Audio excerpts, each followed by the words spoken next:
La modernité apporte son lot de désillusions. Parmi les désillusions de la modernité, celle de proposer une spiritualité à la carte, une spiritualité qui n'a pas d'ancrage. Alors que l'islam, au contraire, nous propose d'avoir une spiritualité qui soit ancrée dans le Coran et dans la Sunna.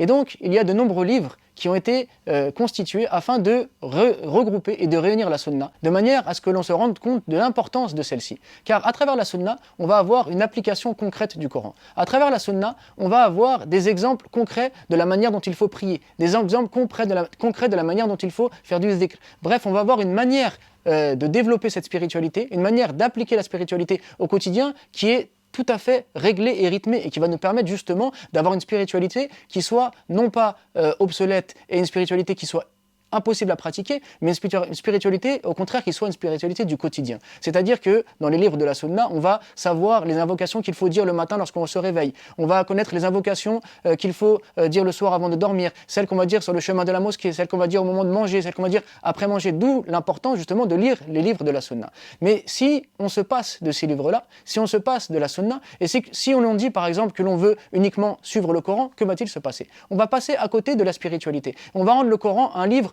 obsolète, un livre qui ne peut plus être mis en application, un livre qui n'est finalement plus notre guide dans le quotidien. Car la sunna n'est autre que l'application par le prophète du Coran. D'où l'importance de la sunna et le lien que la sunna doit avoir avec le Coran. On ne peut pas prendre le Coran sans la sunna, ni prendre la sunna sans le Coran. Les deux marchent ensemble et les deux sont le guide spirituel que l'on a besoin pour rendre cette spiritualité vivante. Alors il faut, en même temps de nos lectures quotidiennes du Coran, avoir une lecture également quotidienne des livres de la Sunna, comme le livre de l'imam al-Bukhari, comme le livre de l'imam Muslim et autres, qui vont nous permettre justement d'avoir les clés pour appliquer le Coran et pour que le Coran soit une réalité vivante dans notre vie.